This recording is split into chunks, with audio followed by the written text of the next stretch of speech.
عظیم احمد طارق آپ کی پارٹی کے بڑے اہم لیڈر ہیں، ان کے قتل کے حوالے سے بھی آپ کی پارٹی کی لیڈرشپ پہ الزام ہے ثابت بات وہ کریں مجھ سے جو پروف ہو چکا ہے. الزام پہ میں کیا بات کروں آپ سے؟ الزام تو بہت کچھ لگے، میں نے بتایا نا جینا پور سے بڑا کوئی الزام نہیں ہو سکتا. ٹارچر سیلز کی بات وہ سامنے آ گیا آپ کے. ٹارچر سیلز کی بات ذوالفقار مرزا کرتے ہیں. میں نے آپ کو بتایا کہ 1992 کا جو آپریشن ہوا اس میں ٹارچر سیلز برآمد ہوئے. ریسنٹ ٹارچر سیل کہاں سے برآمد ہوئے آپ کو شاید نہ پتا ہو، باقی ایم کیو ایم کا سب پتا ہے آپ کو. لیاری سے ٹارچر سیل برآمد ہوئے، رینجرز نے برآمد کیے. لیاری میں ان لوگوں کو ڈیفینڈ نہیں کر رہا، میں تو صرف یہ کہہ رہا ہوں کہ آپ کا جو حصہ ہے آپ اسے ایڈمٹ کریں. ذوالفقار مرزا کنٹرول. میرے پاس اگر ٹارچر سیل میرا ہوتا میں بالکل ایڈمٹ کرتا، جب نہ ہو تو میں کیسے ایڈمٹ کروں؟ الطاف حسین صاحب نے جب پریس کانفرنس کی تو اس میں انہوں نے اسفندیار ولی کے اوپر امریکہ سے ڈالر لینے کا الزام لگایا. بعد میں انہوں نے کہا کہ میں یہی پوچھنا چاہتا ہوں کہ ایسی سٹیٹمنٹ ہی کیوں پاس کرتے ہیں جس کے اوپر بعد میں آپ کو ندامت اور افسوس ہو. ایک آدمی، ایک لیڈر اگر کچھ سمجھتا ہے اس نے وہ کہہ دیا اور اس کے بعد اس نے سوچا کہ نہیں میری اس بات سے کسی کا دل دکھا ہوگا، تو میں سمجھتا ہوں اس میں بری بات نہیں بلکہ اچھی بات ہے. اچھا، وہ جو کینیڈین کورٹ کی ججمنٹ کی میں بات کر رہا تھا اس کے جس میں انہوں نے کہا کہ ہم دہشت گرد تنظیم ہے، اس میں خاص طور پر انہوں نے 12 مئی کے واقعے کا حوالہ دیا.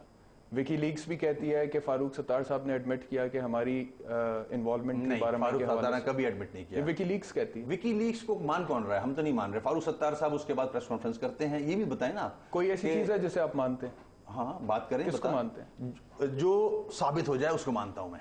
ثابت تو پھر کچھ بھی نہیں ہو رہا تو پھر تو بیکار ہے. جب آپ ہر حکومت میں جا کر بیٹھ جائیں گے، وزارتیں مشارتیں لے لیں گے، تو پھر ثابت کیا ہوئے گا عدالتوں میں؟ الزام یہ ہے نا کہ عدالت اپنے فیصلے کرے. نہیں، ہم نے کبھی اثر ڈالا.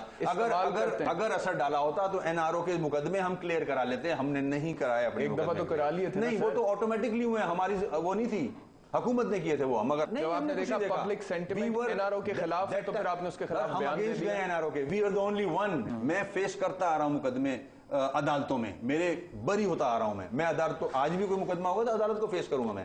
کبھی این آر او کا سہارا نہیں لیا. ہم تو وہ والے لوگ ہیں. ایک اور سوال، ایک تنقید آپ پر یہ ہے کہ آپ نظریات سے زیادہ ذاتیات پر بات کرتے ہیں. جب چودھری نثار نے الطاف صاحب کے خلاف بیان دیا تھا تو آپ نے نواز شریف صاحب کے خلاف ذاتیات پر اتر کے بہت کچھ کہا اور وہ میڈیا نے لائیو رپورٹ کیا. اس کو اگر ایسا ڈسکس کرے گا تو میرے یہ فطری عمل ہے جو کہ ہوا اور جو غلطی ہوئی اس کی میں نے معذرت بھی کی، مگر میں نے ریئیکشن شو کیا، چاہے وہ نواز شریف ہو، شہباز شریف ہو، چاہے چودھری نثار ہو. یہ ایک فطری عمل تھا لیکن آئے گا. مگر افسوس یہ ہے کہ آپ میرا اسٹیٹمنٹ تو بتاتے ہو مگر کبھی کرٹیسائز چودھری نثار کو نہیں کیا آپ نے کہ اس نے الطاف بھائی کی ایکس وائف پہ باتیں کی. آپ فکر نہ کریں، یہ غلط ہے اصل میں. جب چودھری اگر آپ فکر نہ کریں، وسیم صاحب میری بھی بات سنیں. آپ فکر نہ کریں، جب چودھری نثار ان دا لائن آف فائر میں آ کر کھڑے ہوں گے ان سے بھی یہی سوال پوچھے جائیں گے. رپورٹس ہیں ٹارگٹ کلنگز کے حوالے سے ابھی ریسنٹلی جو کراچی میں دیکھیں، یہ ایجنسیوں کا پرانا حربہ ہے. الٹا ٹانگے میں آپ کو بھی جو مرضی کہلوا لوں.